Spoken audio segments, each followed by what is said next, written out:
ഞാൻ ഈ വിശ്വാസത്തെക്കുറിച്ചെല്ലാം ക്ലാസ് എടുത്തിരിക്കുകയാണ്. അങ്ങനെ ഇരിക്കുമ്പോഴാണ് ഇവിടെ ഒരു വലിയ കൺവെൻഷൻ വന്നത്. കൺവെൻഷൻ്റെ ആദ്യത്തെ ദിവസം സിനഡായതുകൊണ്ട് എനിക്ക് വരാൻ പറ്റിയില്ല. ഞാൻ അവിടെയായിരുന്നു. അന്നൊരു ചെറിയ ചാറ്റമഴ പെയ്തു. പുറത്തായിരുന്നു കൺവെൻഷൻ. അപ്പോൾ ഇവിടെ വന്നപ്പോഴത്തേനും ചെറിയൊരു ചാറ്റമഴയൊക്കെ പെയ്തു. മെയ് മാസത്തിലാണ് കൺവെൻഷൻ. മഴ ഉറപ്പാണ്. അത്രയും പ്രതീക്ഷിച്ചില്ല കൺവെൻഷൻ വെച്ചപ്പം. രണ്ടാം ദിവസം ഞാൻ സിനഡിന് വീണ്ടും പോയി. രണ്ടാം ദിവസം സിനഡുണ്ട്. നേരത്തെ ഇറങ്ങി. ഞാൻ ഇറങ്ങി ഉടനെ ഫോണിൽ വിളിച്ച് ചോദിച്ചു, ഹലോ, മഴയുണ്ടോ ഇവിടെ? അപ്പോൾ അവർ പറഞ്ഞു, മഴ മുഴുവൻ മൂടിക്കെട്ട് നിൽക്കുക, ഉറപ്പാണ്. എന്നിട്ട് അച്ഛന്മാർ പറഞ്ഞു, എന്നാൽ ഒരു കാര്യം ചെയ്യാം, നമുക്ക് പള്ളിക്കകത്തോട്ട് അങ്ങ് ആക്കിയാലോ. തലേദിവസം തന്നെ പറഞ്ഞായിരുന്നു, മഴ അകത്ത് പുറത്ത് മഴയാണെങ്കിൽ നമുക്ക് പള്ളിക്കകത്താക്കാം. ഞാൻ പറഞ്ഞു, എന്നാൽ പിന്നെ പള്ളിക്കകത്താക്കാം. അങ്ങനെയെല്ലാം പന്തലെല്ലാം അവിടെ സ്റ്റേജൊക്കെ ഇട്ടിരിക്കുക. അങ്ങനെ ഇവിടെ ആക്കാൻ തീരുമാനിച്ചു. മഴ പെയ്താൽ ഇവിടെ ആക്കാൻ തീരുമാനിച്ചു.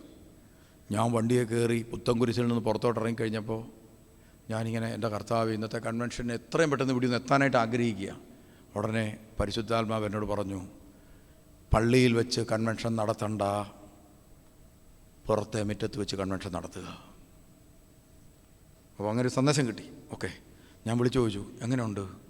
അതിപ്പോൾ തന്നെ മഴ പെയ്യുന്നു. ഞങ്ങൾ കസേര കയറ്റിക്കൊണ്ടിരിക്കുകയെന്ന് പറഞ്ഞു. ഇങ്ങോട്ട് കസേര പള്ളിയിലേക്ക് മാറ്റിക്കൊണ്ടിരിക്കുകയാണ്, ബോക്സെല്ലാം അഴിച്ചുകൊണ്ടിരിക്കുകയെന്ന് പറഞ്ഞു. അപ്പോൾ ഞാൻ പറഞ്ഞു, ഇപ്പോൾ അഴിക്കേണ്ട, ഞാൻ വന്നിട്ട് അഴിച്ചാൽ മതി എന്ന് പറഞ്ഞു. അങ്ങനെ ഞാനിവിടെ വന്നു. ഇവിടെ വരുമ്പോൾ ഇവിടെ സന്ധ്യാപ്രാർത്ഥന നടക്കുക. ഞാൻ പുറത്തിറങ്ങി അവിടെ ഒന്ന് കാപ്പി കുടിച്ചുകൊണ്ട് നിൽക്കുമ്പം ഓരോ തുള്ളി ചെറുതായിട്ട് ഇങ്ങനെ വീഴുന്നുണ്ട്. എന്ന് പറഞ്ഞാൽ ഇപ്പം മഴ പെയ്യുമെന്നാണ് അതിൻ്റെ അർത്ഥം. ഇങ്ങനെ മൂടി നിൽക്കുക. ഒരു തുള്ളി വീഴും, 2 തുള്ളി വീഴും, ഇങ്ങനെ നിൽക്കുക. പരിശുദ്ധാത്മാവ് പറഞ്ഞിരിക്കുന്നത് എന്താ? അവിടെ കൺവെൻഷൻ നടത്താൻ. മഴ പെയ്യുക, വീണുകൊണ്ടിരിക്കുക തുള്ളി തുള്ളിയായിട്ട്. അപ്പോൾ ഞാൻ എന്ത് വേണമെന്നറിയാതെ ഇങ്ങനെ വിഷമിച്ച് നിൽക്കുമ്പോൾ ഞാൻ നോക്കി, ഇവിടുത്തെ ഏറ്റവും വലിയ വിശ്വാസിയുണ്ട്, വിശ്വാസവീരൻ. വിശ്വാസവീരനോടൊക്കെ വിളിച്ച് പറഞ്ഞതാണ് കസേര എടുക്കരുതെന്ന്. പുള്ളി ഒരു 5-6 കസേരയും ചുമന്നുകൊണ്ട് മേലോട്ട് പോവുക. ഞാൻ പറഞ്ഞു, വിശ്വാസവീര അവിടെ നിൽക്കി, ഇതെങ്ങോട്ടാണ് കൊണ്ടുപോകുന്നത്? അത് മഴ നനയാതിരിക്കാനായിട്ട് മേലോട്ട് കൊണ്ടുപോവുകയാണ്. അപ്പം ഞാൻ പറഞ്ഞായിരുന്നല്ലോ, വിളിച്ച് പറഞ്ഞായിരുന്നല്ലോ, താഴെ ഇട്ടാൽ മതിയെന്ന്. കസേര നനഞ്ഞാൽ ഇത് മുഴുവൻ ഇനി തൂക്കേണ്ടി വരും. ഈ കസേര മുഴുവൻ തൂക്കേണ്ടി വരും, അതുകൊണ്ട് കൊണ്ടുപോവുക. അപ്പോൾ പിന്നെ ഞാൻ പറഞ്ഞു, ഓക്കെ. ഞാനിവിടെ സന്ധ്യാപ്രാർത്ഥന കഴിഞ്ഞ് ഇവിടെ വന്നു. ഇവിടെ വരുമ്പോൾ ആളെല്ലാം ഇവിടെ നിറഞ്ഞിരിക്കുകയാണ്. ഞാൻ സ്റ്റേജിൽ കയറി, കറുത്തൂപ്പായി ഇട്ടു, പ്രസംഗിക്കുക, പാട്ട് പാടിപ്പിക്കാനായിട്ടൊക്കെ നിൽക്കുകയാണ്. ഒരഭിഷേകവും ഇല്ല. ആത്മാവിൽ നിശ്ചലമായി നിൽക്കും. പരിശുദ്ധാത്മാവിൻ്റെ പ്രചോദനം വേണം പാട്ട് പാടിക്കണമെങ്കിൽ. നിങ്ങളിപ്പോൾ ഞാൻ ഈ പാട്ടൊക്കെ പാടിപ്പിക്കുന്ന ആത്മാവിൻ്റെ അഭിഷേകം ഉള്ളതുകൊണ്ടാണ്. ആത്മാവിൻ്റെ പ്രവർത്തനം നിലച്ചാൽ എനിക്ക് പാട്ട് പാടിക്കാൻ പറ്റില്ല, ബോറായിട്ട് തോന്നി. ഞാൻ ഇറങ്ങിപ്പോകുന്നേരെ അന്നേരം സ്റ്റോപ്പ് ചെയ്യും. ഞാനിവിടെ നിന്നിട്ട് ഒന്നും പറ്റുന്നില്ല. ഞാൻ പതുക്കെ കറുത്തൂപ്പായി ഒരു കൈ കൊടുത്ത് സ്ലീവായും കൊടുത്ത് വെച്ച് ഞാൻ ഇറങ്ങി ഇവിടുന്ന്. ഞാൻ ഇറങ്ങി താഴേക്ക് നടന്നു. അപ്പോൾ എനിക്ക് തോന്നി ആ സ്റ്റേജിൽ കയറണമെന്ന്. ഞാൻ ആ സ്റ്റേജിൽ കയറി നിന്നു. ആ സ്റ്റേജിൽ കയറും ആരുമില്ല അവിടെ, എല്ലാവരും ഇതിനകത്ത്. ഞാൻ ഒറ്റയ്ക്ക് ആ സ്റ്റേജിൽ. ഞാൻ നോക്കും മൈക്കുകാരൻ അഴിച്ചുകൊണ്ടിരിക്കുക, ഇങ്ങോട്ട് കൊണ്ടുവരാൻ. അപ്പം ഞാൻ പറഞ്ഞ്, അഴിക്കണ്ട, ഇതൊന്നും അഴിക്കണ്ട, അവിടെ നിന്നോട്ടെ. അപ്പോൾ കുറേ ആളുകൾ ഇങ്ങനെ നടന്നു വരുന്നു. ഞാൻ പറഞ്ഞു, നിങ്ങളാരും പള്ളിയിലേക്ക് പോകണ്ട, ഇവിടെ ഇരുന്നോളാൻ പറഞ്ഞു. മൈക്ക് ഓണാക്കാൻ പറഞ്ഞു. മൈക്ക് ഓണാക്കി. ഞാൻ പറഞ്ഞു, എല്ലാവരും ഇവിടെ ഇരിക്കുക, പള്ളിയിലുള്ള മുഴുവൻ ആളുകൾ ഇങ്ങോട്ട് വരാൻ പറഞ്ഞു. എല്ലാവരും ഇറങ്ങി അങ്ങോട്ട് വന്നു. തുള്ളി വീണുകൊണ്ടിരിക്കുക. കാർമേഘം ഇങ്ങനെ നിൽക്കുകയാണ്. ഞാൻ പറഞ്ഞു, യേശു ക്രിസ്തുവിൻ്റെ നാമത്തിൽ ഈ കാർമേഘങ്ങളെല്ലാം ടാറ്റ കാണിച്ചേര്. അത് ഈ കൺവെൻഷൻ്റെ ദിവസങ്ങൾ കണ്ടുകൊണ്ട് പാഞ്ഞു പോകട്ടെ. അതെല്ലാം പൊക്കോളും. ഈ കൺവെൻഷൻ ഈ പന്തലിലാണ് നടക്കുന്നത്, ഇവിടെ ഒരു കുഴപ്പമില്ലാതെ നടക്കും. പ്രിയമുള്ളവരെ, പിന്നീട് ഒരു തുള്ളി പോലും ഇവിടെ വീണില്ല. മഴ പെയ്യാത്ത സ്ഥലത്ത് ഇതാ കൺവെൻഷൻ നടന്നു. പൂർണ്ണമായും 100% മഴ പെയ്യുമെന്ന് ഉറപ്പുള്ള ഒരു സ്ഥലത്ത് മഴ പെയ്യാതെ കൺവെൻഷൻ നടന്നു. അപ്പോൾ എനിക്ക് മനസ്സിലായി, നമ്മൾ പരിശുദ്ധാത്മാവ് പറഞ്ഞാൽ അങ്ങനെ തന്നെ നടക്കും. പക്ഷേ കേൾക്കുന്നത് പരിശുദ്ധാത്മാവിൻ്റെ സ്വരമാണോ എന്നുള്ളതൊരു പ്രത്യേകം. പിന്നെ പറഞ്ഞത് തന്നെയാണോ കേട്ടതെന്നും നമ്മൾ ശ്രദ്ധിക്കണം. ചിലപ്പോൾ നമുക്ക് മനസ്സിലാകാതെ പോകും. അങ്ങനെയൊക്കെ സംഭവിക്കാം. അവിടെയായി തെറ്റൊക്കെ പറ്റുന്നത്. ചിലപ്പോൾ പരിശുദ്ധാത്മാവ് പറഞ്ഞത് എന്താണെന്ന് നമുക്ക് മനസ്സിലായില്ല, നമ്മൾ വേറൊന്നാന്ന് ചിന്തിക്കും. അത് ആർക്കാണെങ്കിലും തെറ്റ് പറ്റുമല്ലോ. ഇപ്പം ഞാനൊരു കാര്യം പറഞ്ഞു, ഒരുത്തരം മനസ്സിലായത് വേറൊന്നാണ്, അവൻ പോയി വേറൊന്ന് ചെയ്തു. അപ്പം നേരെ വിപരീതമായ സംഭവം ഉണ്ടാവും. നമ്മൾ ദൈവത്തിൻ്റെ വചനം അനുസരിക്കുന്ന ഇതുപോലെയാണ്. ഒന്ന് പറയും, വേറൊന്ന് ചെയ്യും. എന്നിട്ട് പറയും, ദൈവം പറഞ്ഞതൊന്നും നടന്നില്ലല്ലോ എന്ന് പറയും. അപ്പോൾ പ്രിയമുള്ളവരെ, നമ്മൾ ഓർക്കുക, നമ്മുടെ വിശ്വാസം വർദ്ധിക്കണം. നിങ്ങൾ ധൈര്യപൂർവ്വം യേശു ക്രിസ്തുവിന് സാക്ഷിയായി വചനം പാലിച്ച് ജീവിക്കുക. നിങ്ങൾ ജോലി ചെയ്യുന്ന സ്ഥലത്ത് കർത്താവിൻ്റെ വചനം അനുസരിച്ച് ജീവിക്കാൻ തീരുമാനിക്കുക. നിങ്ങളുടെ കൂട്ടുകാർ കള്ളെടുക്കുമ്പോൾ ഞാൻ മദ്യം ഉപയോഗിക്കില്ല, കാരണം കർത്താവ് മദ്യം ഉപയോഗിക്കരുതെന്ന് പറഞ്ഞിട്ടുണ്ടെന്ന് ധൈര്യപൂർവ്വം പറയാൻ പറ്റുമോ? നിങ്ങളുടെ കൂടെയുള്ള സകല വ്യക്തികളെയും മദ്യപാനത്തിൽ മോചിപ്പിക്കാൻ നിങ്ങളെ കൊണ്ട് സാധിക്കും. ഒരു കൈക്കൂലി മേടിക്കാൻ ഇരിക്കുമ്പോൾ ഒരു ഉദ്യോഗസ്ഥനാണ്, നീ ആ സ്റ്റേജിൽ ഇത് പറയുക, കൈക്കൂലി മേടിക്കുന്ന ഒരു പണവും നമ്മുടെ ജീവിതത്തിൽ ശാശ്വതമാകില്ല, അതുകൊണ്ട് എനിക്ക് കൈക്കൂലി വേണ്ട. ആ ഓഫീസ് മുഴുവൻ കുറേ കാലം കഴിയുമ്പോൾ കൈക്കൂലി വിമുക്തമാക്കി മാറ്റാൻ നിങ്ങളെ കൊണ്ട് സാധിക്കും. നിങ്ങളുടെ സുവിശേഷ ശുശ്രൂഷ കൊണ്ട് യേശുവിനെ കൊടുക്കാൻ പറ്റും. ഒരു വിദ്യാർത്ഥി, ഞാൻ പാപത്തിൻ്റെ കൂട്ടുകെട്ടിന് ഞാനില്ല. ഇപ്പോഴും എനിക്കറിയാവുന്ന പിള്ളേരുണ്ട് അങ്ങനെ. ആളുകളെല്ലാം ഇവിടുന്ന് എനിക്കറിയാവുന്നൊരു കൊച്ചാണ്. അവൾ, പ്രിയമുള്ളവരെ, ഇവിടുന്ന് വചനമൊക്കെ കേട്ടിട്ട് ബാംഗ്ലൂർ പഠിക്കാൻ പോയി. ബാംഗ്ലൂർ പഠിക്കാൻ ചെന്നപ്പോൾ എല്ലാം രസമല്ലേ, ബാംഗ്ലൂരല്ലേ, എല്ലാവർക്കും ബോയ് ഫ്രണ്ട്. പെൺപിള്ളേർ ചെന്ന ഉടനെ അവൾക്കൊണ്ട്, പിന്നെ നമുക്ക് പറഞ്ഞാൽ ഇല്ലെങ്കിൽ എങ്ങനെയാണ് ശരിയാകുമെന്ന് ഓർത്ത് എല്ലാവരും ഓരോന്നോരോന്ന് സെലക്ട് ചെയ്തു. അവൾ മാത്രം, കാരണം വചനമല്ലേ പറഞ്ഞിരിക്കുന്നത്, വ്യഭിചാരത്തിന് തുല്യമാണിത്. ബോയ് ഫ്രണ്ടും ഇല്ല, ഒന്നുമില്ല. എല്ലാവർക്കും ഇവളൊരു പുച്ഛമായി. പരീക്ഷ വരുമ്പോൾ എല്ലാവരും കോപ്പി അടിക്കാൻ ശ്രമിക്കുന്നു, അവൾ മാത്രം കോപ്പി അടിക്കുന്നില്ല. എല്ലാവർക്കും അവളോട് പുച്ഛമായി. എല്ലാവരും പരിഹസിക്കാൻ തുടങ്ങി, എല്ലാവരും ഉപദ്രവിക്കാൻ തുടങ്ങി. കുറേ നാൾ കഴിഞ്ഞപ്പോൾ പതുക്കെ ഓരോരുത്തരായി വന്നിട്ട് പറയും, എടീ എനിക്ക് കുറച്ച് പ്രയാസങ്ങളുണ്ട്. ഓരോരുത്തർ പ്രയാസം പറയാൻ തുടങ്ങി. അവൾ വചനം എടുത്ത് വായിപ്പിക്കാൻ തുടങ്ങി. അതോടുകൂടി പിള്ളേർ പറയാൻ തുടങ്ങി, എടീ നിൻ്റെ അടുത്ത് വന്നിരുന്ന് വിഷമം പറയുമ്പോഴും നീ ബൈബിൾ എടുത്ത് തന്നെ വായിപ്പിക്കുമ്പോഴും എനിക്ക് വല്ലാത്ത സമാധാനം കിട്ടുന്നു. അങ്ങനെ അവൾ അവിടുത്തെ ഒരു ചെറിയ ആത്മീയ നിയന്ത്രണതാവായി മാറി. അപ്പോൾ പരീക്ഷയൊക്കെ കഴിഞ്ഞു. എല്ലാവരും എവിടെ നിന്നെങ്കിലും ഡോക്ടർമാരുടെ നിന്ന് കള്ള സർട്ടിഫിക്കറ്റ് മേടിച്ചുകൊണ്ട്, എക്സ്പീരിയൻസ് സർട്ടിഫിക്കറ്റ് ഏതാണ്ട് മേടിച്ചുകൊണ്ട്, ഒരു വട്ടത്തിൽ മേടിച്ചുകൊണ്ട് ഓരോരുത്തരത്ത് ജോലിക്ക് കയറി. ഇവൾ മാത്രം തലകുനിച്ച് എൻ്റെ അടുക്ക് വന്നു. എന്നിട്ട് പറഞ്ഞു, എനിക്ക് മാത്രം ജോലി കിട്ടിയില്ല, കൂട്ടുകാർക്കെല്ലാം ജോലി കിട്ടി. ഞാൻ ചോദിച്ചാൽ എന്താ?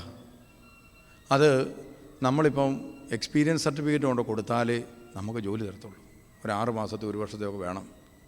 എല്ലാവരും പൈസ കൊടുത്തപ്പോഴത്തേനും എല്ലാവർക്കും ഓരോ സർട്ടിഫിക്കറ്റ് കിട്ടി. അതുകൊണ്ട് കൊടുത്ത് അവർ ജോലിക്ക് കയറി. എനിക്ക് മാത്രം അതുകൊണ്ട് കയറാൻ പറ്റിയില്ല. ഞാൻ എന്താ ചെയ്യേണ്ടത്? 1 വർഷം എൻ്റേത് പോകും. 1 വർഷം. ആ 1 വർഷം പോയി കഴിഞ്ഞാൽ ബാക്കി ജീവിതത്തിലെ ജോലികളെയും എല്ലാത്തിനെയും ഇത് ബാധിക്കും. വിദേശ രാജ്യത്ത് പോകുന്ന IELTS എല്ലാത്തിനെയും ബാധിക്കും.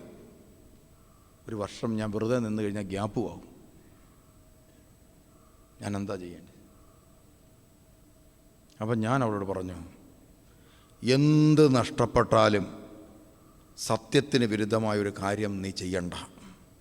പെട്ടെന്ന് അവൾക്ക് സന്തോഷമായി. അവൾ പറഞ്ഞു, ഞാൻ ഈ ഒരു വാക്ക് കേൾക്കാനാണ് ആഗ്രഹിച്ചത്. സത്യത്തിൽ എൻ്റെ മനസ്സ് അതാരാ പറഞ്ഞെന്നറിയോ? അവളല്ല, അവളിലെ പരിശുദ്ധാത്മാവ് പറഞ്ഞത്. അവളുടെ ഉള്ളിലെ പരിശുദ്ധാത്മ, അവളുടെ ശരീരം തെങ്ങിക്കൊണ്ടിരിക്കുക പരിശുദ്ധാത്മാവിനെതിരായി പ്രവർത്തിക്കാൻ. അവളുടെ ഉള്ളിലെ പരിശുദ്ധാത്മാവോട് എന്നോട് പറയുകയാണ്, ഞാനിത് കേൾക്കാൻ ആഗ്രഹിച്ചത്. അവൾ നേരെ തിരിച്ച് ഇവിടെ വീട്ടിലിങ്ങനെ നിന്ന്. അതിനുശേഷം അവർ ബാംഗ്ലൂർ പോയി. ഏതാണ്ട് പേപ്പർ എഴുതാൻ ഏതാണ്ടൊക്കെ ആയിട്ട് ആവശ്യത്തിന് ചെന്നു. അവിടെ ചെന്നപ്പോൾ ഞാൻ പറഞ്ഞു, നീയും വെറുതെ ആ കൂട്ടുകാർക്ക് ജോലി കിട്ടിയ സ്ഥലത്ത് നീയും പോയി വെറുതെ ഒരു ഇൻ്റർവ്യൂ അറ്റൻഡ് ചെയ്യാൻ പറഞ്ഞു. അവ പറഞ്ഞു, ഒരു ഉറപ്പല്ലേ കിട്ടുകയില്ല. ഞാൻ പറഞ്ഞു, നീ പോയി നോക്ക്. പ്രിയമുള്ളവരെ, എല്ലാവർക്കും കള്ള സർട്ടിഫിക്കറ്റ് കൊണ്ട് ജോലി കിട്ടിയ അതേ സ്ഥലത്ത് യാതൊരു സർട്ടിഫിക്കറ്റും ഇല്ലാതെ കയറി ചെന്ന് അവർ എക്സ്പീരിയൻസ് സർട്ടിഫിക്കറ്റ് എടുക്കുക. ആൾ പറഞ്ഞു, ഇല്ല. അതെന്താ? അല്ല, ഞാൻ പഠിച്ചിട്ട് ഇറങ്ങിയതേ ഉള്ളൂ. ഈ ഡോക്ടർമാർക്കെല്ലാം അറിയാം കൊണ്ടുവന്ന കള്ള സർട്ടിഫിക്കറ്റ്, ഹോസ്പിറ്റലുകാർക്കും അറിയാം. അവളുടെ സത്യസന്ധതയെ മാനിച്ച് ദൈവം അവൾക്ക് ജോലി കൊടുത്തോടെ. കണ്ടോ, സത്യമുള്ളവന് ജോലി കൊടുത്തു. അതിനുശേഷം ദൈവം ബാക്കി എല്ലാ ജീവിതത്തിൻ്റെ എല്ലാ കാര്യത്തിലും അത്ഭുതകരമായി ഇടപെട്ടുകൊണ്ടിരുന്നു. അത്ഭുതകരമായിട്ട്. പിന്നെ അവൾ ചോദിച്ചതെല്ലാം ദൈവം കൊടുക്കാൻ തുടങ്ങി. പരിശുദ്ധാത്മാവ് ചെറിയ ആഗ്രഹങ്ങൾ പോലും സാധിക്കും. കർത്താവിനെ മാനിച്ചവനെ കർത്താവ് മാനിക്കും. അതാ പ്രത്യേകത. അപ്പോൾ നിങ്ങൾ ഓർത്തോണം, വിശ്വാസം അതൊരു വലിയ ഘടകമാണ്. ആ വിശ്വാസത്തിൽ നിങ്ങളെന്ത് ചെയ്യണം? നിങ്ങളുടെ ജീവിതത്തിലെ തെറ്റുകളെ ഒഴിവാക്കി സാക്ഷ്യം വഹിക്കണം. നിങ്ങളിത് കേട്ടാൽ പോരാ, ജീവിതത്തിൽ സാക്ഷ്യം വഹിക്കേണ്ടത് വഹിക്കണം. നോ പറയേണ്ടടുത്ത് നോ പറയണം. പറ്റുകയില്ലെങ്കിൽ പറ്റുകയില്ലെന്ന് പറയണം. ഉപേക്ഷിക്കേണ്ടത് ഉപേക്ഷിക്കണം. പശ്ചാത്തപിക്കണം, കാല് പിടിക്കേണ്ടതാണ് കാല് പിടിക്കണം, തിരുത്തേണ്ടതാണ് തിരുത്തണം. അതാണ് ക്രിസ്തുവിലുള്ള വിശ്വാസം എന്ന് പറയുന്നത്. ഇനി വിശ്വാസമുണ്ടെങ്കിൽ കിട്ടാൻ പോകുന്ന എന്താണ്?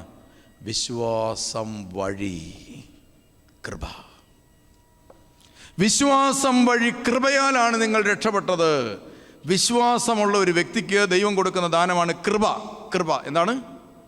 കൃപ എന്താ ഈ കൃപയെന്ന് പറഞ്ഞാൽ? അർഹിക്കാതെ ലഭിക്കുന്ന അനുഗ്രഹം. അതാ കൃപ, അർഹിക്കാതെ ലഭിക്കുന്ന അനുഗ്രഹം. അപ്പോൾ നമ്മുടെ മാനുഷിക ബലഹീനതകളെല്ലാം നിൽക്കുക. ഈ മാനുഷിക ബലഹീനതകളിലേക്ക് ദൈവത്തിൻ്റെ ശക്തി വന്ന് നിറഞ്ഞ് ദൈവശക്തി കൊണ്ട് മാനുഷിക ബലഹീനതകളെ എല്ലാം ഇല്ലാതാക്കുന്ന വലിയ പ്രത്യേക അനുഗ്രഹമാണ് ദൈവകൃപ. നിങ്ങൾക്കിപ്പോൾ കുറേ മാനുഷിക ബലഹീനതയുണ്ട്. നിങ്ങൾ കൃപ പ്രാപിച്ചാൽ, വിശ്വാസത്തോടെ കൃപ പ്രാപിച്ചാൽ, വിശ്വാസം ഉണ്ടായാൽ കൃപ തന്നെ കൊണ്ട് വരും. ആ കൃപ വഴി നിങ്ങളുടെ മാനുഷിക ബലഹീനതയെ ലംഘിക്കുന്ന ശക്തി കൊണ്ട് ദൈവം നിങ്ങളെ നിറയ്ക്കും. മദ്യപാനം നിങ്ങളെ കൊണ്ട് നിർത്താൻ പറ്റുകയില്ലെന്ന് നിങ്ങൾ ചിന്തിക്കുന്നത്. പക്ഷേ കർത്താവ് ഇറങ്ങി വന്ന് ദൈവശക്തി കൊണ്ട് അതെടുത്തങ്ങ് മാറ്റും. അതാ കൃപ. കൃപയാലാണ് നിങ്ങൾ രക്ഷിക്കപ്പെട്ടത്. ഈ അർഹിക്കാത്ത കൃപ വന്ന് നിറയുമ്പോൾ ആ കൃപയിലൂടെ നിങ്ങൾ ആരെ മനസ്സിലാക്കും? യേശുവിൻ്റെ രക്ഷാകര പ്രവൃത്തിയെ മനസ്സിലാക്കും, രക്ഷകനെ മനസ്സിലാക്കും. അതുകൊണ്ടാണ് ദൈവദൂതന്മാർ അട്ടിടയന്മാരോട് പറഞ്ഞു, എന്താ പറഞ്ഞത്? ഇതാ സകല ലോകത്തിനുമുള്ള സന്തോഷത്തിൻ്റെ സദ്വാർത്ത ഞാൻ നിങ്ങളെ അറിയിച്ചിരിക്കുന്നു. നിങ്ങൾക്കു വേണ്ടി ഒരു രക്ഷകൻ പറഞ്ഞിരിക്കുന്നു. ആർക്ക് വേണ്ടിയാ? നിങ്ങൾക്ക് വേണ്ടി. അതുകൊണ്ട് ആ രക്ഷകനായ യേശുവിനെ ഞാൻ സ്വീകരിക്കണം. എങ്ങനെ സ്വീകരിക്കേണ്ടത്? രക്ഷകൻ വചനമാണ്. അതുകൊണ്ട് രക്ഷകൻ്റെ വചനം സ്വീകരിക്കണം. രക്ഷകൻ കൂദാശയായി, അതുകൊണ്ട് കൂദാശകൾ സ്വീകരിക്കണം. അതുകൊണ്ട് ഇന്ന് നിങ്ങളുടെ രക്ഷയ്ക്ക് വേണ്ടി കർത്താവ് നൽകുന്ന കൂദാശയാണ് കുമ്പസാരം എന്ന കൂദാശ. ചങ്ക് തുറന്നു വെച്ച് കുമ്പസാരിച്ചു. സഭ നിങ്ങളെ ഇന്ന് വിശുദ്ധനായിട്ട് പ്രഖ്യാപിക്കും. ഒരു കുമ്പസാരം കഴിയുമ്പോൾ അച്ഛൻ പറയുന്നതാണ്, നിങ്ങളുടെ പാപം മോചിച്ചിരിക്കുന്നു എന്ന് പറഞ്ഞാൽ എൻ്റെ അർത്ഥം എന്താ? നിനക്കിനി പാപമില്ല, നീ വിശുദ്ധനായിരിക്കുന്നു എന്ന് പറഞ്ഞാൽ നീ ക്രിസ്തുവിനെ പോലെ ആയിരിക്കുന്നു. അതിനർത്ഥം അതാ. അപ്പോൾ ഈ കൂദാശ സ്വീകരിച്ച്, കുമ്പസാരം എന്ന കൂദാശയിലൂടെ അനുതാപം കണ്ണുനീരോടെ നിങ്ങൾ പ്രാർത്ഥിക്കണം. ദൈവമേ, ഒരു തുള്ളി കണ്ണുനീരെങ്കിലും വീഴിച്ചുകൊണ്ട് എനിക്കെൻ്റെ പാപങ്ങൾ ഏറ്റുപറയാൻ പറ്റണം കർത്താവിൻ്റെ മുമ്പിൽ. അതായിരിക്കണം കുമ്പസാരം. അന്നേരം കരഞ്ഞില്ലെങ്കിലും വേണ്ടില്ല, എപ്പോഴെങ്കിലും കരയണം പാപത്തെക്കുറിച്ച്. അതാ കുമ്പസാരം. ഇനി കുമ്പസാരം കഴിഞ്ഞാലോ യേശു നേരിട്ട് നിങ്ങളിൽ വരും. വിശുദ്ധ കുർബാനയെക്കുറിച്ചൊരു ക്ലാസ് എടുക്കും. വിശുദ്ധ കുർബാന യേശു നേരിട്ട് നിങ്ങളിൽ വന്ന് ആവസിക്കും. എന്നിട്ട് യേശുവിൻ്റെ ശക്തി, യേശുവിൻ്റെ ശരീരവും നിങ്ങളുടെ ശരീരവും തമ്മിനോട് യോജിക്കും. പിന്നെ അവൻ ഒരിക്കലും നിങ്ങളെ വിട്ടുപോവുകയില്ല. നിങ്ങൾ ഉപേക്ഷിക്കാത്തിടത്തോളം കാലം, നിങ്ങൾ കൊല്ലാത്തിടത്തോളം കാലം, നിങ്ങളവനെ ചവിട്ടിപ്പിച്ചാത്തിടത്തോളം കാലം അവൻ നിങ്ങളെ വിട്ടുപോവുകയില്ല. നിങ്ങളവനെ ബഹുമാനിക്കുകയാണെങ്കിൽ, യേശുവേ നീ എൻ്റെ കൂടെ ഉണ്ടല്ലോ, എല്ലാ ദിവസവും എഴുന്നേറ്റ് നീ എൻ്റെ കൂടെ ഉണ്ടല്ലോ, ഞാൻ നിന്നെ ആരാധിക്കുന്നു. അപ്പോൾ നമുക്ക് രാവിലെ എഴുന്നേറ്റ് പ്രാർത്ഥിക്കണമല്ലോ എന്ന് ഓർത്ത് പ്രാർത്ഥിക്കേണ്ട കാര്യമില്ല. കാരണം എന്താ? എഴുന്നേറ്റ് വരുമ്പം തന്നെ യേശു നമ്മുടെ കൂടെ ഉണ്ടല്ലോ. എഴുന്നേറ്റിരുന്ന് എൻ്റെ കഥ എഴുന്നേക്കാൻ പറ്റുന്നില്ലെങ്കിൽ കർത്താവിനോട് പറഞ്ഞാൽ മതി. നമ്മൾ ഓർക്കും, രാവിലെ എഴുന്നേക്കാൻ ഭയങ്കര പാടാണ്, അതുകൊണ്ട് പ്രാർത്ഥിക്കാൻ പറ്റിയില്ല. നിങ്ങൾ എന്ത് ചെയ്യണമെന്ന് അറിയുമോ? പ്രാർത്ഥന അവിടെ നിന്ന് തുടങ്ങണം. എനിക്കൊക്കെ എന്നാ പാടാണെന്നറിയോ എഴുന്നേക്കാൻ? കാരണം ഇപ്പോൾ പറയുമ്പോൾ 2, 2.5, 3 മണിക്കൂറാണ് നിൽക്കുന്നത്.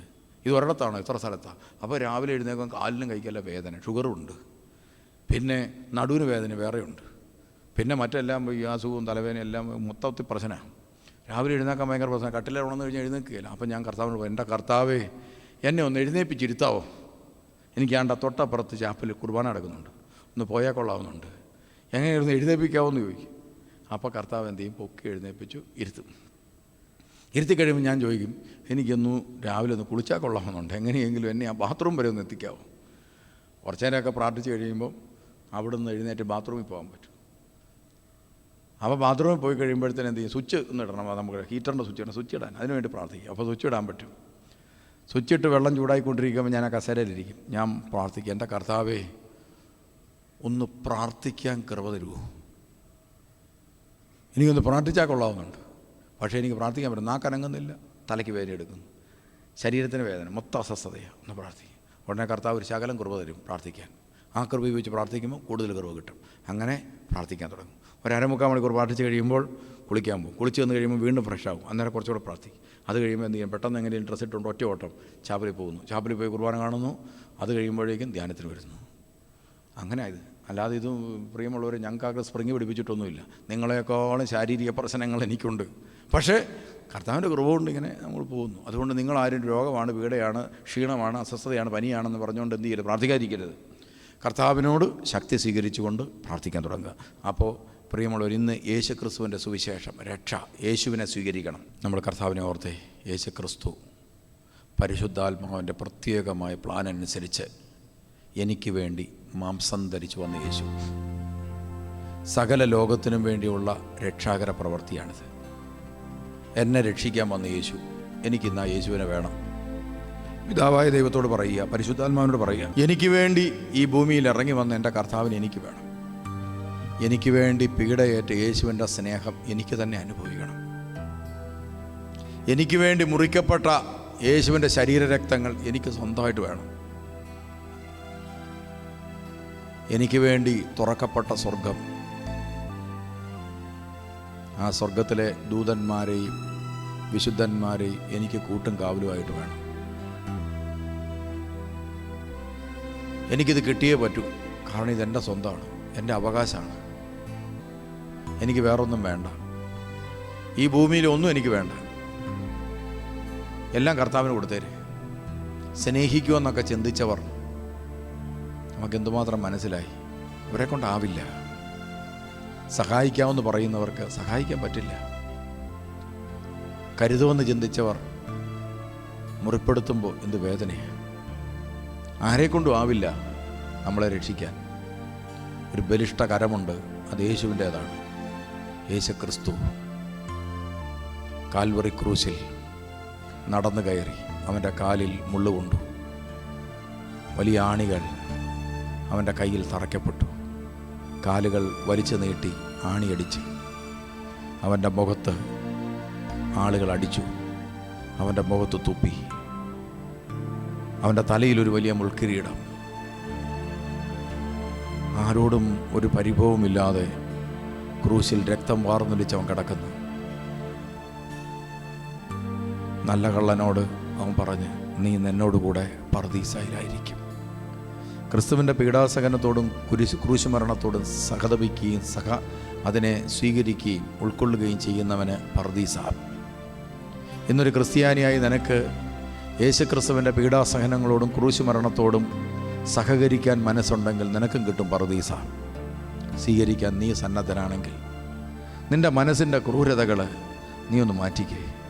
എത്ര വെറുപ്പാണ് നിൻ്റെ മനസ്സിൽ, എന്തോരം വിദ്വേഷമാണ് നിൻ്റെ മനസ്സിൽ കിടക്കുന്നത്. നിനക്ക് ആരെയും സ്നേഹിക്കാൻ പറ്റുന്നില്ലല്ലേ? ചില മനുഷ്യരോട് കർത്താവ് ചോദിക്കുക, നിൻ്റെ ഉള്ളിൽ ഒരിറ്റ് സ്നേഹം പോലും ഇല്ലല്ലോ. നീ ജീവിതത്തിൽ ആരെയെങ്കിലും സ്നേഹിച്ചിട്ടുണ്ടോ? നിൻ്റെ കുഞ്ഞുങ്ങളെ നീ സ്നേഹിച്ചിട്ടുണ്ടോ? നിൻ്റെ അപ്പനെ നീ സ്നേഹിച്ചിട്ടുണ്ടോ? കർത്താവ് തന്നെ ചോദിക്കുന്നത്, ഞാനല്ല. നിൻ്റെ അമ്മയെ നീ സ്നേഹിച്ചിട്ടുണ്ടോ? നിന്നെ സ്നേഹിച്ചവരെ നീ സ്നേഹിച്ചിട്ടുണ്ടോ? നിന്നെ സഹായിച്ചവരെ നീ സ്നേഹിച്ചിട്ടുണ്ടോ? സത്യത്തിൽ സ്നേഹിക്കാൻ കഴിയാതെ പോയതാണ് നമ്മുടെ ഏറ്റവും വലിയ നഷ്ടം. സ്നേഹിക്കാൻ കഴിയാതെ പോയതാണ്. നമ്മുടെ ഉള്ളിൽ അതില്ലാതെ പോയി. ഇപ്പോൾ നിങ്ങൾ ചോദിക്കേണ്ടത് ആ കാൽവറിയിലെ സ്നേഹമാണ്. എൻ്റെ കർത്താവേ, എൻ്റെ ഉള്ളിൽ സ്നേഹമില്ല. ഞാൻ സ്നേഹത്തിന് വേണ്ടി ദാഹിച്ച് പലരുടെയും പുറകെ നടന്നു. സ്നേഹം കിട്ടിയില്ലെന്ന് മാത്രമല്ല, കൂടുതൽ വലിയ കുരുക്കിൽ ചെന്നു. പിശാച് എന്നെ കബളിപ്പിച്ച് ഞാൻ ഉപരിയായ കുരുക്കിലേക്ക് ചെന്ന് വീഴുകയാണ്. ഇപ്പോൾ ഞാൻ നിന്നെ വിളിക്കുന്നു, നിന്നെ കാണുന്നു. എനിക്ക് രക്ഷപ്പെടാനാവില്ല, നിനക്കെന്നെ രക്ഷപ്പെടുത്താനാവും. ഏത് കുരുക്കിൽ നിന്നും രക്ഷപ്പെടുത്താൻ സാധിക്കുന്നവൻ ഇതാ നിന്നെ വിളിക്കുന്നു. മകനേ, മകളെ, നീ എൻ്റെ അടുക്കിലേക്ക് അടുത്തുക. രക്തം വാർന്നൊലിച്ച് കിടക്കുന്നവൻ്റെ രക്തം നമ്മുടെ മേൽ പതിക്കട്ടെ. നമ്മുടെ പാപക്കറകൾ കഴുകപ്പെടട്ടെ. നമ്മുടെ ബന്ധനങ്ങൾ അഴിയട്ടെ. പൈശാചിക ശക്തികൾ നിർവീര്യമാകട്ടെ. ഇന്ന് ഈ കുമ്പസാരത്തിലൂടെ പൂർണ്ണമായും പൈശാചിക ബന്ധനങ്ങളെല്ലാം അഴിഞ്ഞു വീഴുന്നു. ദൈവം നമ്മെ സുഖപ്പെടുത്തുന്നു. നിങ്ങളെ കർത്താവിന് വിട്ടുകൊടുക്കുക. കർത്താവ് നിങ്ങളെ സ്വീകരിക്കട്ടെ. ഇതാ ഞാൻ എൻ്റെ എല്ലാ ബലഹീനതകളോടും കൂടി, എൻ്റെ എല്ലാ സ്വപ്നങ്ങളോടും കൂടി, എൻ്റെ എല്ലാ തകർച്ചകളോടും കൂടി, എൻ്റെ എല്ലാ വീഴ്ചകളോടും കൂടി, എൻ്റെ എല്ലാ പാപ സ്വഭാവങ്ങളോടും കൂടി ഞാൻ എന്നെ നിനക്ക് തരുന്ന കർത്താവേ. അങ്ങനെ പറഞ്ഞ് പ്രാർത്ഥിക്കുക.